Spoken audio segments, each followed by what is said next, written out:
layar di sini, ya. Bagaimana menjadi keluarga Allah di muka bumi ini. Ya. Kita awali materi ini dari sebuah hadis, dari sahabat Anas bin Malik radhiyallahu an. Dia berkata, Rasulullah Shallallahu alaihi wasallam bersabda, Inna lillahi ahlina minan nas. Qalu ya Rasulullah, man hum? Qala hum ahlul Qur'ani ahlullahi wa khassatuh. Rawahu Ibnu Majah wa sahahahu Al-Albani. Ya. Jadi arti dari hadis ini adalah sesungguhnya Allah Subhanahu wa taala mempunyai keluarga dari manusia. Kemudian para sahabat bertanya, "Wahai Rasulullah, siapakah keluarga Allah itu?" Rasulullah kemudian menjawab, para penghafal Al-Quran itu adalah keluarga Allah dan orang-orang pilihannya. Di sini keluarga Allah yang dimaksud di situ Rasulullah ya, mengatakan di situ ahlul Quran. Ya. Ahlul Quran, ya. Siapa sebenarnya yang dimaksud dengan ahlul Quran ini? Ya. Dan apakah kita semua sudah termasuk di dalamnya? Ya. Kita dalam rumah tafid, ya, bekerja baik itu dari direktur, kemudian muyasir dan muyasiratnya, semuanya bekerja bagaimana menjadikan anak-anak kita ini bisa menjadi penghafal Al-Quran. Itu adalah salah satu dari komponen Ahlul Quran. Ya. Ahlul Quran tidak hanya berhenti dalam situ saja, tidak hanya dalam menghafal Al-Quran saja. Ya. Jadi diawali dari menghafal Al-Quran, ya, ada 6 tahapan di situ sebenarnya. Yang pertama adalah menjadi hafid Al-Quran, jadi menghafal ayat-ayat dari Al-Quran. Sebanyak apapun ayat yang kita baca, itulah nanti yang menentukan ya makom kita nanti di surga nanti insya Allah. Jadi Rasulullah bersabda, Iqra wartaqi warattil kama kunta turattil fid dunya fa inna manzilataka inda akhiri ayatin turattiluha. Bacalah dan tingkatkanlah bacaanmu, karena sesungguhnya sebagaimana engkau baca dengan tartil di dunia, karena sesungguhnya kedudukan kamu di surga nanti itu ada pada ayat yang terakhir yang engkau baca. Jadi semakin banyak kita menghafal, semakin banyak kita membaca Al-Quran, maka semakin tinggi insya Allah derajat kita. Setelah itu, kemudian harus kita implementasikan di dalam bagaimana sikap takwa, bagaimana menumbuhkan tawadhu, ya, rendah hati, ya. Kemudian bagaimana kita melahirkan rasa rindu kita dan cinta kita kepada Al-Quran. Jadi kemanapun kita pergi, jangan sampai kita lupa dengan Al-Quran. Murajaah, ya, yang sudah kita hafal, itu senantiasa harus kita jaga. Ya, karena sesungguhnya hafalan Al-Quran itu adalah merupakan amanah. Itu juga amanah yang harus dipegang oleh masing-masing anak yang menghafal Al-Quran. Kemudian juga sebelum membaca Al-Quran, kita usahakan untuk berdoa kepada Allah Subhanahu wa Ta'ala. Ya. Dalam uswah dari Rasulullah Sallallahu Alaihi Wasallam, beliau selalu berdoa paling tidak, ya, Rabbi zidni ilma. Ya Allah, ya, tambahkanlah bagiku di situ ilmu. Ya. Kemudian kita mengimpikan, ya, bagi orang tua yang telah mendidik kita, ya, agar mereka juga nantinya akan mendapatkan kedudukan yang mulia di sisi Allah. Karena sesungguhnya kelak nantinya orang-orang tua yang mereka menjadikan anak-anak itu menghafal Al-Quran, mereka nantinya akan dipakai, ya, di situ mahkota, ya, mahkota kemuliaan dari anak-anak mereka karena mereka menghafal Al-Quran. Bapak-bapak, ibu-ibu ingin mendapatkan mahkota kelak di surga? Insyaallah. Insyaallah. Kita semuanya bercita-cita seperti itu. Ya. Kemudian juga kita iringi dengan zikir dan istighfar. Ya. Dengan zikir dan istighfar terus, ya, karena sesungguhnya kita menghafal Al-Quran ini tujuan kita adalah untuk mendekatkan diri kita kepada Allah Subhanahu wa Ta'ala. Kemudian, ya, selanjutnya dalam sebuah Ya, dalam sebuah ungkapan di situ disebutkan abna'ukum amanah, fahfadzuha. Anak kalian ini adalah amanah, maka jagalah. Ya. Di dalam sebuah hadis disebutkan ma min mauludin illa yuladu 'alal fitrah fa abawahu yuhawidanihi aw yunassiranihi aw yumajjisanihi. Kita perhatikan di sini ya, kalau dalam bahasa Arab di situ ada kata fa ini sebenarnya adalah harful ataf ya. Harful ataf itu biasanya diawali antara kalimat sebelumnya itu ada kaitannya dengan kalimat yang setelahnya. Namun dalam ungkapan hadis ini ada mempunyai makna rahasia di situ kata-kata fa di situ. Anak yang dilahirkan itu mereka semuanya dilahirkan dalam bentuk fitrah, Lantas kemudian kalau fitrah apakah nanti dewasa juga dia menjadi fitrah? Dia juga menjadi tetap lurus. Tidak seperti itu. Ini tergantung pada kedua orang tuanya. Makanya Rasulullah di situ menyebutkan fa'abawahu yuhawidanihi au yunassiranihi au yumajjisanihi. Kedua orang tuanya lah yang menjadikan dia ini Yahudi, menjadikan dia Nasrani, dan menjadikan dia Majusi. Ini poin pertama yang perlu kita ingat. Kemudian dalam pembagian umur manusia dalam menghafal Al-Quran itu ada 5 tahapan. Ya. Ada 5 tahapan di sini. Yang pertama adalah dalam perut ibu. Ya. Kemudian yang kedua, ya. Yang kedua di sini ketika lahir sampai umur 7 tahun. Kemudian dari umur 7 sampai 25 tahun. Kemudian dari umur 25 sampai 40 tahun. Kemudian umur 40 tahun sampai dia meninggal dunia. Jadi diawali menghafal Al-Quran bagi anak itu jangan menunggu anak itu lahir. Ya, jadi bisa diawali ketika anak itu masih berada di dalam perut ibunya. Bagaimana caranya? Yaitu dengan memperbanyak mendengar tilawah-tilawah. Ya. Mendengar tilawah-tilawah Al-Quran. Atau ibunya sendiri yang memperbanyak tilawah, membaca Al-Quran. Agar janin yang ada di dalam perut ya, itu juga ikut merasakan ya, bagaimana kedamaian dengan Al-Quran. Ketika lahir sampai umur 7 tahun. Ya. Di sini kita lihat anak umur 3 sampai 5 tahun, itu anak-anak ini mereka dalam proses menghafal dan menirukan. Menghafal dan menirukan. Mereka diberi kemampuan yang istimewa bagi Allah, ya, oleh Allah. Ya. Jadi mereka bisa menirukan apa saja yang mereka dengar. Ya. Kalau yang kita dengarkan itu adalah lagu-lagu, ya, lagu-lagu dangdut seperti itu, mereka nantinya akan bisa mengikuti. Ya. Tapi kalau kita dengarkan tilawah-tilawah Al-Quran, mereka juga nantinya akan bisa menirukan. Jadi kita maksimalkan usia 3-5 tahun ini. Kemudian umur 7 sampai 25 tahun, potensi anak ini masih bisa berkembang terus, ya. Berkembang baik itu dari hafalannya, ya. Kemudian juga di sini mereka sudah bisa mulai, ya, dengan bagaimana membaca, memahami, ya. Kemudian juga mulai mengamalkan, ya. Pada usia 25 sampai 40 tahun, ini potensi menghafal dan memahami masih bisa berkembang, ya. Jadi tidak perlu takut kalau mereka yang sudah menginjak usia 25 tahun. Usia 50 sampai 60 tahun juga potensi menghafal dan memahami ini mulai menurun. Ya.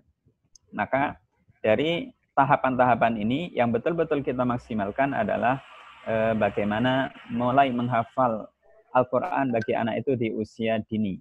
Ya. Kita perhatikan, ya, kalau ya, bagi anak-anak, ya, kapan ketika mulai menghafal itu? Ya? Apakah usia kecil atau usia dewasa? Maka ya, jawabannya usia kecil ini akan lebih baik. Karena itu nantinya dia akan menjadi habit. Ya. Jadi habit bagi anak itu. Sehingga kalau sudah sejak dini sudah menghafal, nantinya untuk pemahaman, untuk tafsir di dewasa nanti insya Allah akan lebih mudah. Ya. Kalau kita lihat dari beberapa permasalahan ya, bagi anak-anak yang kecil, ya, anak usia 3 tahun, usia 12 tahun, 15 tahun, 17 tahun, dan seterusnya. mana yang lebih mudah kita mengaturnya? Ya. Tentunya di sini anak usia 3 tahun itu lebih mudah. Ketika mengajak mereka menghafal, kemudian ya kamu nanti kalau sudah hafal, ya kamu nanti akan saya kasih balon. Dia bisa akan mau ya tertarik dengan balon tersebut. Beda dengan anak dewasa. Kemudian anak yang pertama ini adalah sebagai kunci. Ya.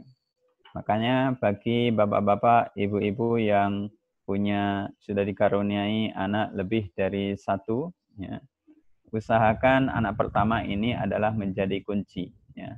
Ya, nantinya insya Allah adik-adiknya nanti akan bisa mengikuti dari kakaknya. Ya. Selanjutnya, bapak-bapak, ibu-ibu, di sini ada beberapa keutamaan. Ya. Keutamaan bagaimana menghafal Al-Quran ini sejak kecil. Ya. Yang pertama adalah Al-Quran itu akan tercampur ke dalam darah dan dagingnya. Bapak-bapak, ibu-ibu bisa dilihat di sini. Ini siapa ini? Ya. Ini yang dalam gambar di sini berdiri. Ya.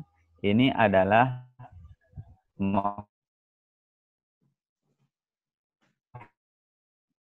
Muhammad Ayyub inilah, ya, bukan Tabarok, ini Ayyub, Muhammad Ayyub dari Tajikistan. Ya.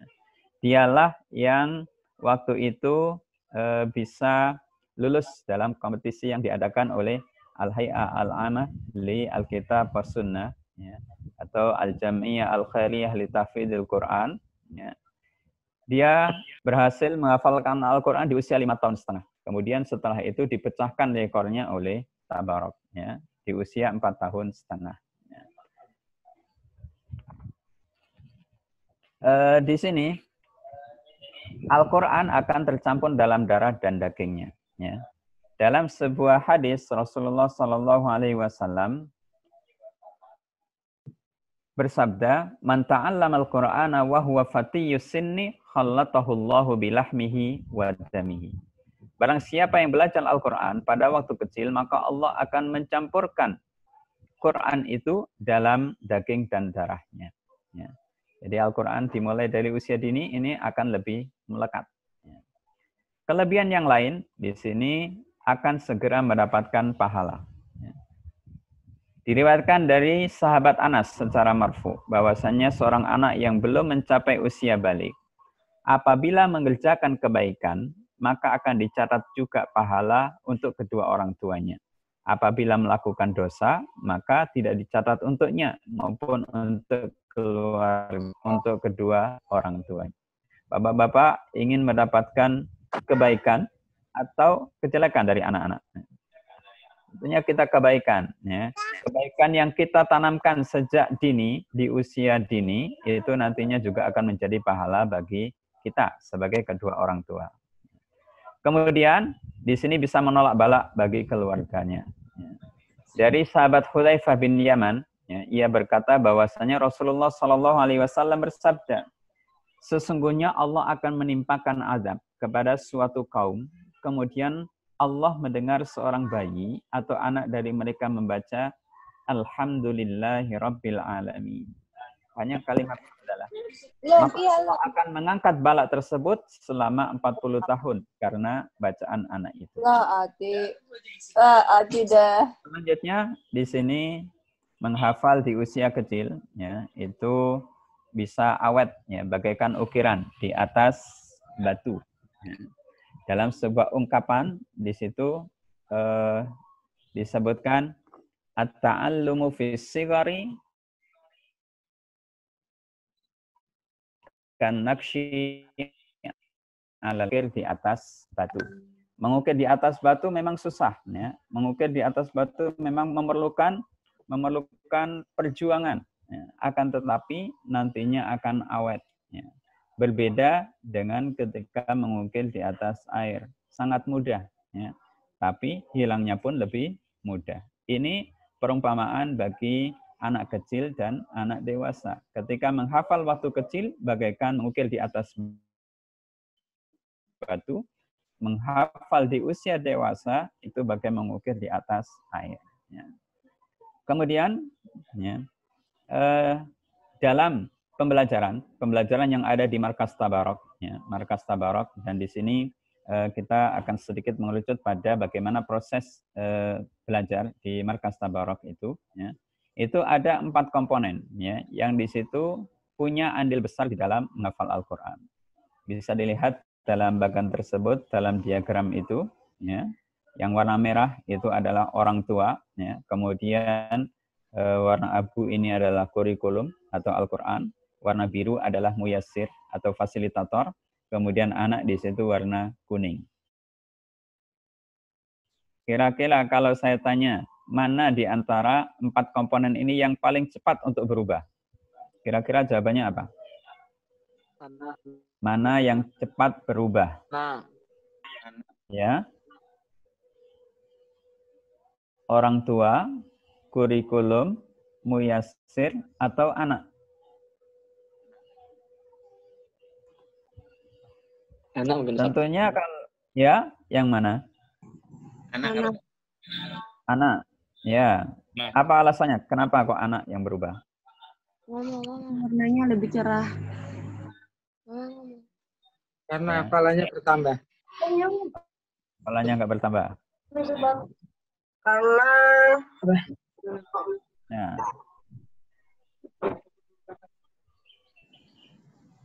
Karena semakin hari anak-anak bisa berubah, Bos.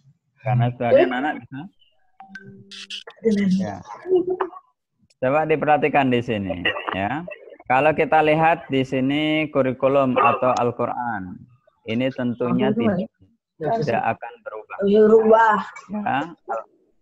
Al-Quran ini tidak akan berubah mulai dari sejak diturunkan sampai sekarang dan sampai nanti hari kiamat tidak akan berubah.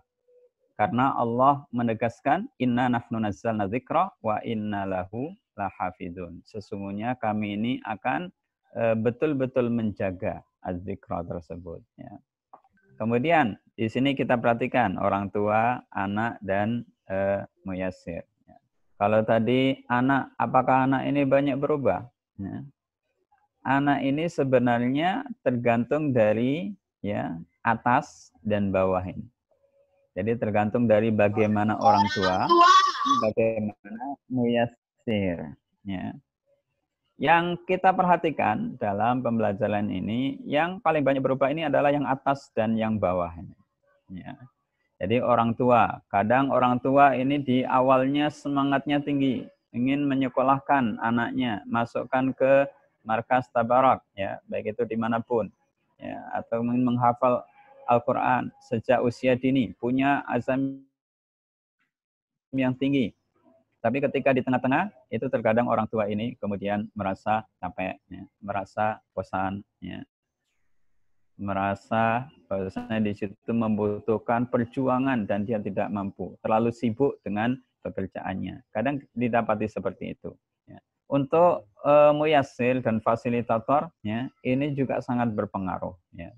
Sangat berpengaruh, dan bagaimana konsistennya dalam mengajar anak itu juga berpengaruh pada prestasi anak itu. Jadi di sini bukan anak yang lebih berubah. Kita perhatikan di sini bagaimana orang tua dan muyassir itu.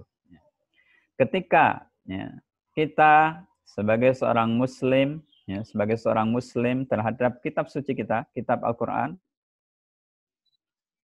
ya, kita di sini melihat di sini ada lima hal yang perlu kita amalkan, yang perlu kita lakukan dalam hidup kita. Terutama adalah membaca, menghafal, memahami, mengamalkan, dan mendakwahkan. Ini adalah 5 kewajiban kita terhadap Al-Quran yang kita lakukan. Kita mulai dari diri kita sebagai orang tua dan juga nantinya kita tanamkan kepada anak-anak kita. Ya. Selanjutnya, ya, bagaimana kunci sukses anak di dalam menghafal Al-Quran? Ya. Nah, ini mulai bersifat akan terimplementasikan di dalam bagaimana KBM yang ada di Tabarok, ya. Insya Allah nanti ini akan dijelaskan oleh istri saya yang ini punya andil lebih besar, ya, bagi hafalan Fawaz, ya. Dia akan dijelaskan.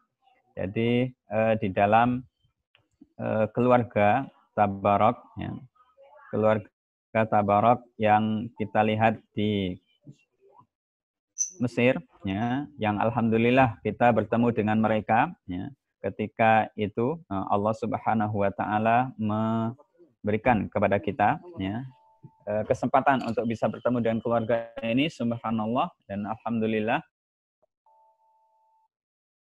Dan kita tidak ingin ini hanya kita rasakan saja manfaatnya, tapi kita ingin juga ini nanti bisa juga dirasakan oleh semuanya, oleh keluarga yang lain, dan juga khususnya di sini di keluarga Rumah Quran Aqabah yang ada di Palembang ini. Baik, untuk selanjutnya, insya Allah ini akan diteruskan oleh istri saya, Ustazah Ida Husnur Rahmawati. Saya persilahkan.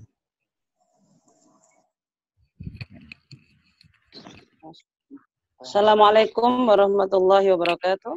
Waalaikumsalam warahmatullahi wabarakatuh. Alhamdulillahirabbil alamin wassalatu wassalamu ala asyrafil anbiya'i wal mursalin wa ala alihi washabbihi. Alhamdulillah kita bisa berkumpul dan juga bisa bertemu lewat media Zoom, dan semoga apa yang kita lakukan pada hari ini bisa memperberat timbangan kita di hari akhir nanti. Amin ya rabbal alamin. Dan di sini insya Allah bukan berarti kita lebih tahu, bukan berarti kita lebih paham, akan tetapi kita akan sharing sedikit apa yang pernah kita dapatkan dan apa ketika kita bertemu dan juga belajar bersama guru kami, ya, dengan Dr. Kamil Al-Labudi, ya. Ibu-ibu, bapak-bapak, dan para adik-adik yang dirahmati oleh Allah.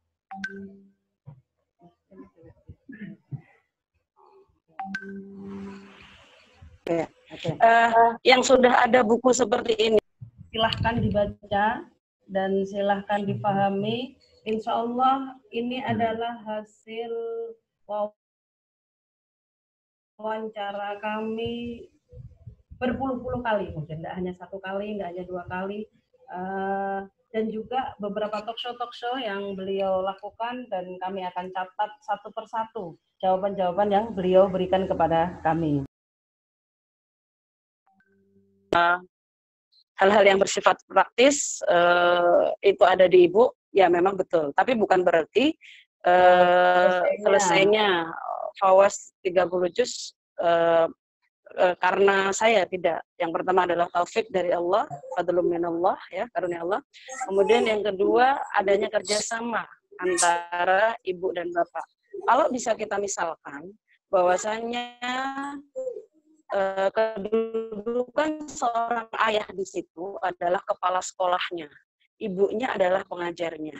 Sekarang bapak-bapak semua siap nggak jadi kepala sekolah dalam rumah tangga, atau siap nggak jenengan semua menjadi mudir atau direkturnya atau kepala sekolahnya dalam rumah tersebut, sehingga tujuan atau visi kepala sekolah itu adalah menjadikan putra-putrinya hafal 30 juz. Kira-kira siap?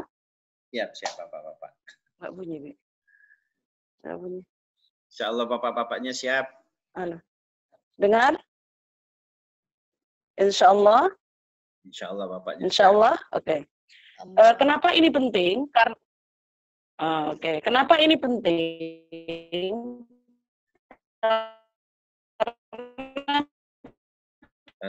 Tidak ada ibarat tepung, ya, kita akan membuat roti, kita akan membuat pizza, kita akan membuat apapun. Sama juga anak kecil juga ibarat tepung tersebut. Kita akan bisa jadikan dia makanan apa saja, tergantung bagaimana kita mengadarnya, tergantung bagaimana kita jadi di kami adalah ketika pertama kali saya lihat video tentang Tabarok Yazid di Facebook, ya. Padahal waktu itu saya juga gak cek Facebook, saya nggak bisa passwordnya Facebook aja, saya nggak tahu. Semua suami yang ngasih tahu, dan satu kebaikan yang bisa saya ambil, ada sebuah bapak anak, ketiga anak ini bisa hafal Al-Quran di usia 5 tahun karena salah satu trik ayahnya adalah menggantungkan hadiah di tempat yang tinggi, ya, di tempat yang tinggi, sehingga mereka bisa hafal 30 juz. Saya langsung.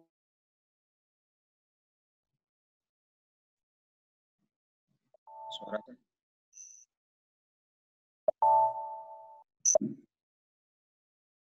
Putus.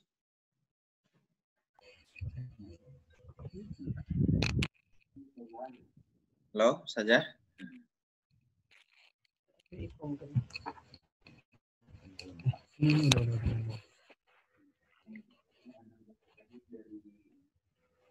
Sepertinya ada gangguan teknis, mohon maaf dari sinyal ini kayaknya. Iya. Ya, saja dilanjut ya saja. Tadi Ya, bagus lagi saja ya. alhamdulillah. Lanjut saja. Berarti harus ada kerjasama dari dua anak, dari orang tua dan dari anak ya. Yang pertama adalah dari bapak, yang kedua adalah ibu. Apakah yang terjadi dengan Dr. Kamil seperti itu? Jawabannya adalah iya. Kalau saya tanya ke jenengan semua yang ada, pernahkah bapak-bapak mentalkinkan putra-putrinya 5 ayat saja setelah sholat subuh? Subhanallah. Kayaknya belum saja.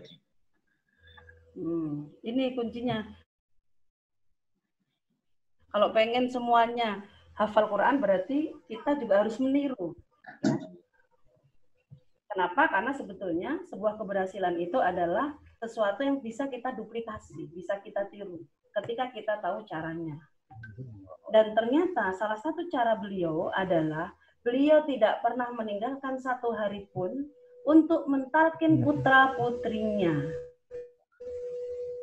Jadi yang mentalkin, pekerjaan mentalkin ini tadi, amal mulia mentalkin ini tadi, beliau handle sendiri. Kepala sekolah lah, atau Dr. Kamil lah yang menghandle putra-putrinya untuk mentalkinnya. Berapa kali ditalkin? Ternyata tak banyak-banyak juga. Cuma 3 kali. Setiap satu ayat 3 kali ditalkin. Ya. Coba Fawaz bisa mencontohkan bagaimana ditalkin Dr. Kamil, walaupun Fawaz nggak lewat face to face, tapi lewat video, ya. Bisa insya Allah. Coba ya, yang pendek aja, coba surat yang pendek aja. Surat Al-Qamar atau Qaf, terserah. A'udzu billahi minasy syaithanir rajim.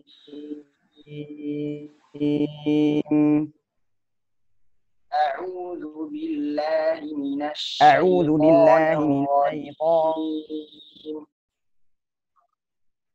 بسم الله الرحمن الرحيم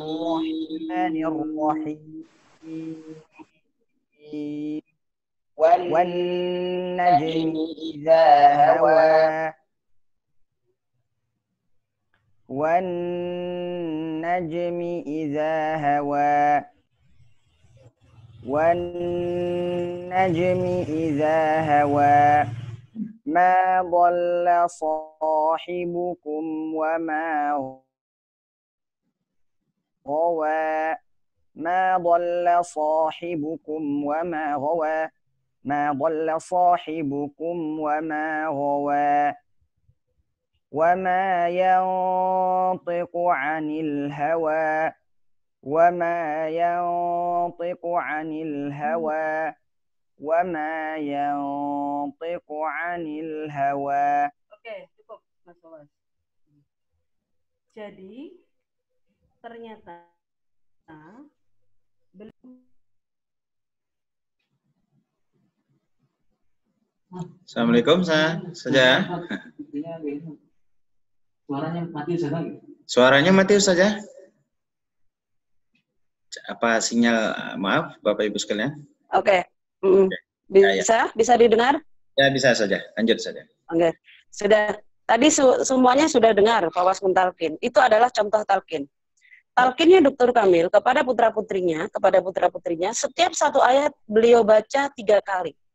Dan tidak akan berpindah ke ayat yang selanjutnya sebelum 3 kali dibaca. Dan tidak akan berpindah ke ayat selanjutnya kecuali yang ayat sebelumnya juga 3 kali. Bagaimana posisi putra-putrinya? Posisi putra-putrinya duduk mendengarkan dan tidak menirukan dulu. Kenapa? Karena ini adalah mempersiapkan otak untuk mengetahui apa yang akan dihafal nanti.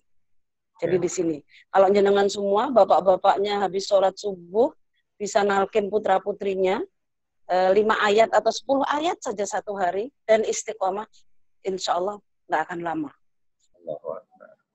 Dengar nggak? Ya, dengar. Dan setelah beliau mentalkin, apa yang beliau lakukan? Ya, apa yang beliau lakukan? Beliau akan pergi ke kantor sama normal seperti bapak-bapak yang lain. Karena banyak juga yang bertanya ke saya, Kak, atau Ustazah, berarti dokter kami kayaknya nggak kerja ya, mungkin cuma di rumah aja. Enggak, sama. Kasairil basar, kasairil nas, kasairil aba. Seperti halnya bapak-bapak yang kebanyakan. Seperti halnya orang tua yang lain. Ya. Dan itu beliau lakukan tiap hari, tanpa henti. Nggak ada libur. Ya. Kemudian setelah beliau ke kantor, ke waktu itu kebetulan menjadi dosen di Butterjee College, universitas yang ada di salah satu cabang universitas yang ada dari Jerman di Jeddah. Kemudian sang ibu bukan kemudian lantas pegang HP, kemudian WhatsApp, Facebook, lama-lama enggak. Yang beliau lakukan adalah beliau mentalkin putra-putrinya, memperdengarkan putra-putrinya lewat alat, yaitu lewat komputer atau lewat laptop. Ya, diperdengarkan berapa kali? 20 kali. Ya.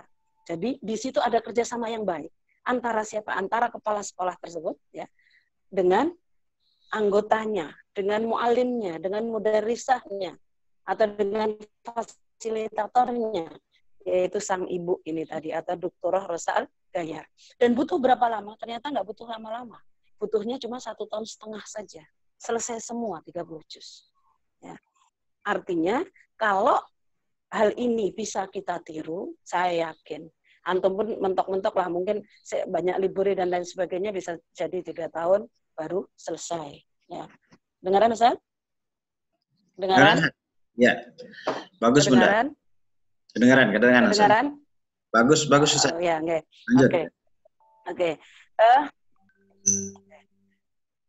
Dan ini karena memang waktu yang singkat ya, saya akan langsung, sebetulnya di buku ini nanti ada wawancara khusus saya dengan Dr. Rosa yang mungkin juga sangat penting untuk ibu-ibu. Untuk ibu-ibu ya, bagaimana Ustazah biasanya banyak pertanyaan. Nah, pertanyaannya apa? Aduh, kan kalau pagi kita harus masak, kita harus ngepel, kita harus begitu-begitu dah pokoknya. Dan ternyata salah satu kuncinya ya ini ada di sini catatan penting bagi para ibu dan kaum wanita. Ini waktu itu saya dengan putri saya ya Maryam, ini Dr. Rosya ya.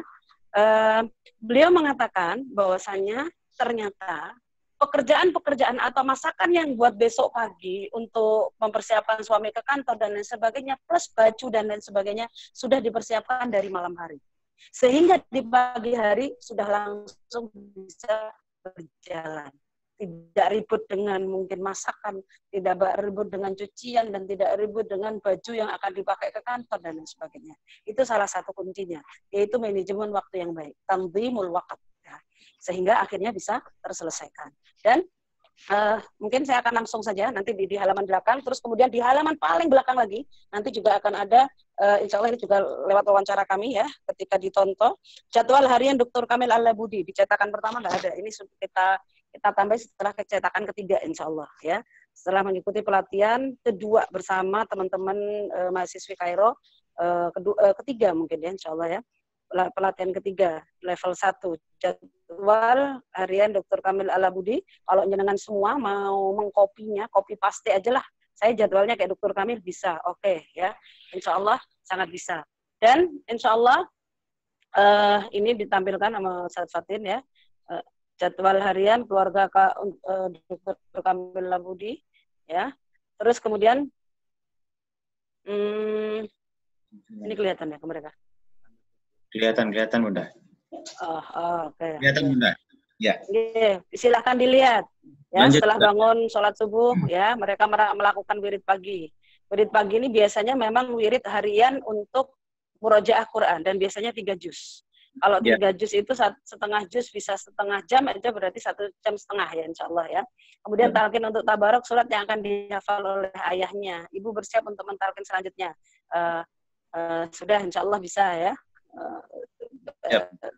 Dilihat lagi yang nanti bisa dilihat yang sudah punya bukunya. Kalau nggak ada bisa ke mana? Ke sebelumnya yang 10. Oke. Ini ada 10 langkah ya. 10 langkah ya atau kunci sukses Dr. Kamila Budi yang bisa kami bisa kami sarikan. Yang pertama adalah doa dan keikhlasan. Jadi ibu-ibu semua harus tetap berdoa karena doa huwal ibadah. Doa itu sendiri adalah ibadah. Sama, umpama sekarang saya bisa menikmati bacaan su'bahnya Fawaz. Itu juga bisa jadi mungkin juga satu karunia Allah, dan yang kedua adalah ada doa orang tua, karena saya juga pengen menginginkan kayak seperti sekarang ini, saya juga berdoa. Saya pengen nanti kamu satu hari bisa talaki dengan Dr. Aiman Rusdi. Untuk hari ini mungkin belum terkabul. Tapi bisa jadi Allah kabulkan nanti di 5 tahun atau 3 tahun atau 4 tahun ke depan. Saya nggak pernah tahu. Ya. Dan sama, ketika saya melihat video itu tadi, juga saya cuma begitu juga. Ya Allah, temukan dengan keluarga ini. Dan saya juga pengen anak saya seperti itu. Ya. Bagaimana hari pertama ketika kita ketemu dengan tabarok? Bagaimana Pak Was? Senang? Senang. Bagaimana? Alhamdulillah, sangat senang. Alhamdulillah, sangat senang. Oke. Waktu itu kamu diapakan nama tabarok? Di gendong atau di pangku atau di apa? Umur waktu itu 7 tahun.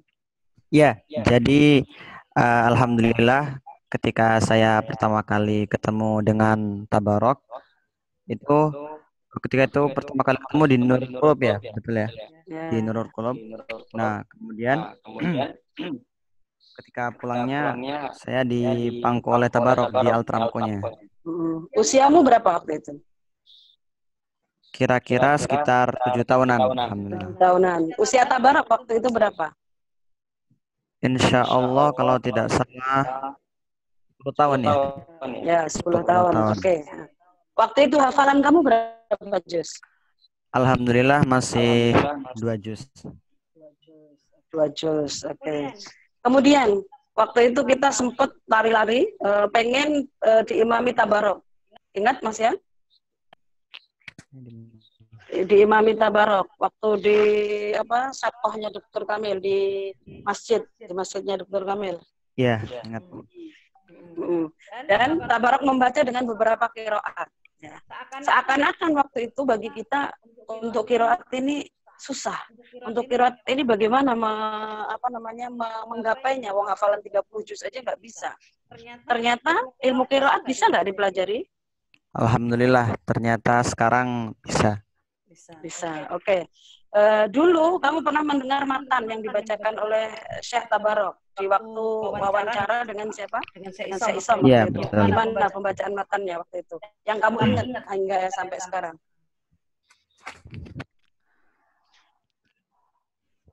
وسوف أسمي حيث يسمح نظمه به موضحا جدا معاما ومخولا ومن كان ذهب بالله فيه مذهب فأب أن يسمى فيدرى ويعقل أهلت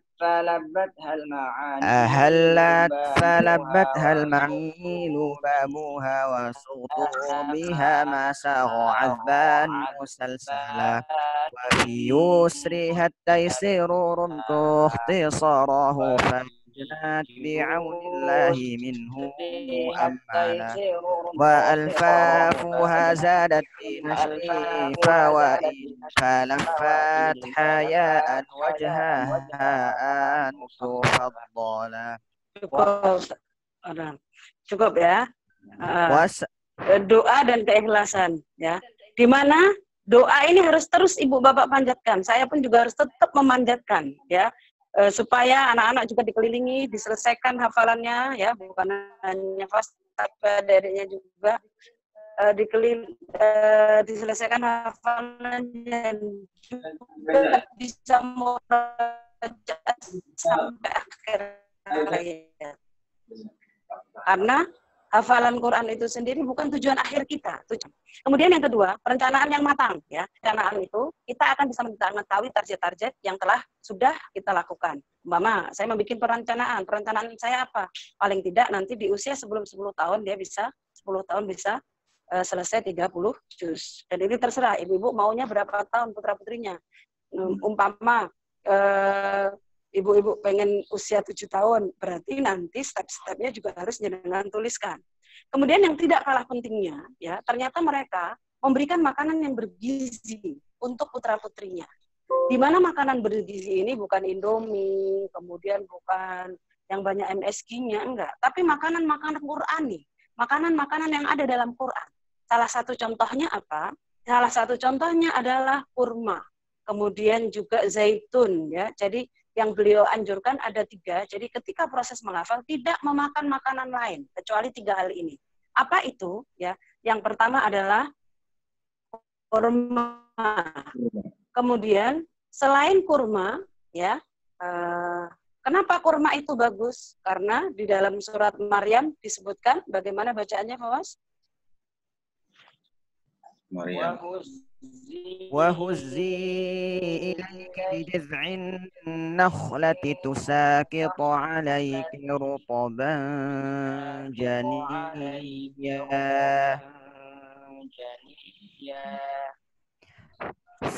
Oke. Fakuli. فكلي واشربي وقري عينا فإما ترين من البشر أحدا فقولي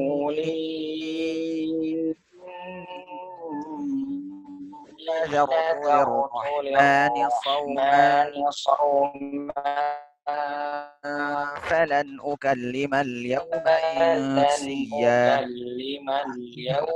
Kemudian juga selain makanan yang bergizi yaitu kurma, beliau selalu memberikan kepada putra-putrinya madu.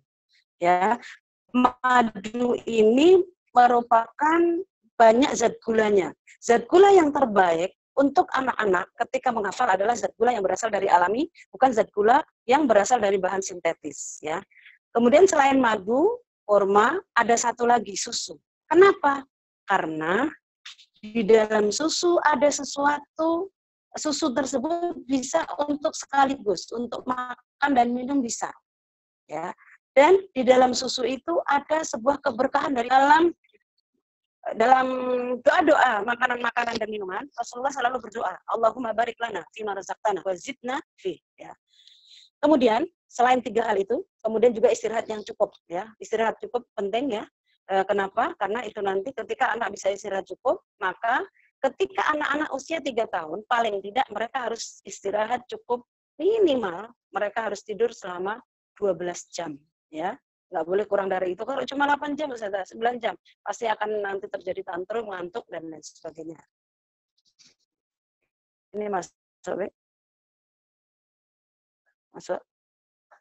Masuk. Oke. Ya. Kemudian, action dan komitmen. Apa sih action? Action itu adalah berbuat. Kita aksi. Atau kita praktek.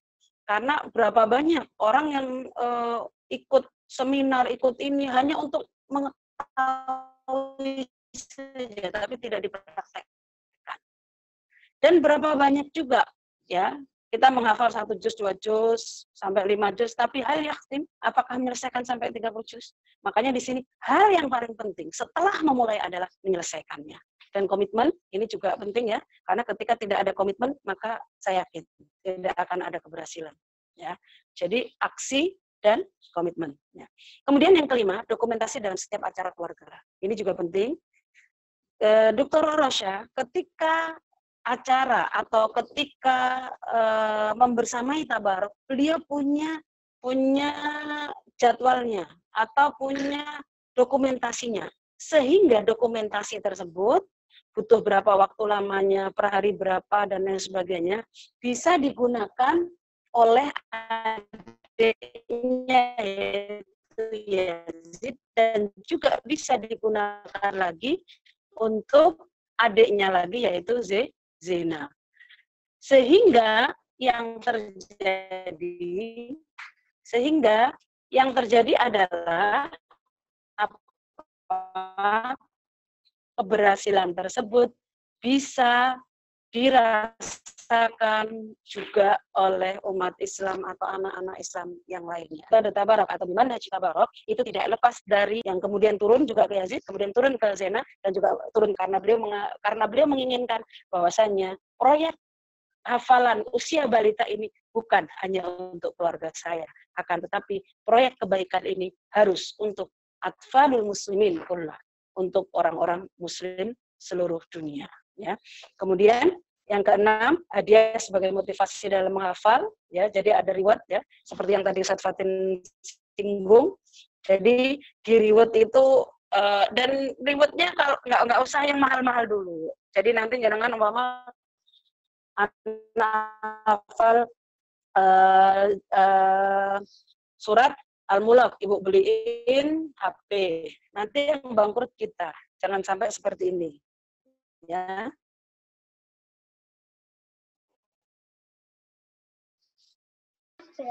Ya. Terus kemudian, ya, jadi disesuaikan. Karena anak-anak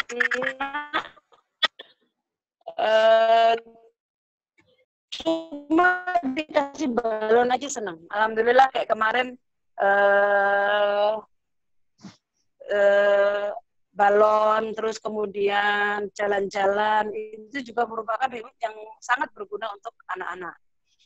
Kemudian juga talqin dan tasmi' 20 filsafat burung. Menghafal ayat ini, menghafal Quran ini seperti halnya burung membikin sarangnya. Ketika burung menurut saya, apakah tiba-tiba langsung jadinya dia tersebut bisa apa? Bisa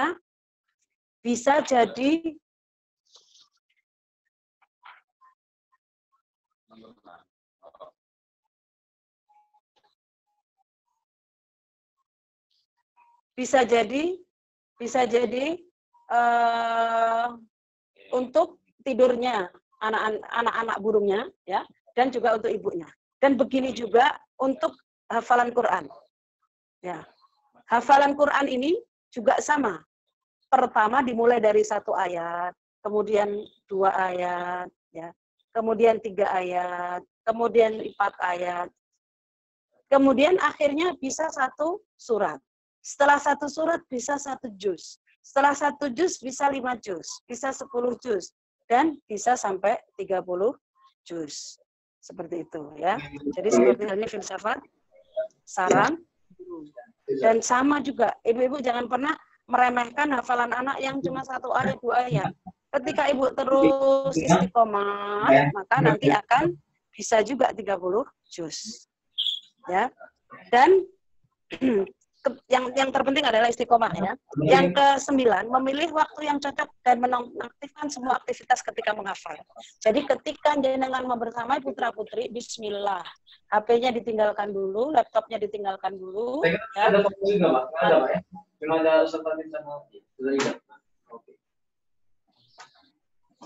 Dimatiin, ya. Dimatiin saja. Kemudian setelah dinonaktifkan, bismillah. Proses menghafal kita mulai, dan jangan lupa harus berdoa di awal pembelajaran dan diakhiri juga dengan doa.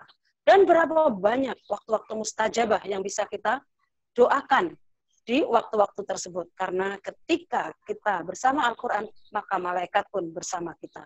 Dan yang ke-10, takwa dan tawakal, ini tidak kalah pentingnya. Seperti Imam Syafi'i, ya, terlahir dari seorang wanita dan dari seorang ayah dan ibu yang tawakal, yang Masya Allah.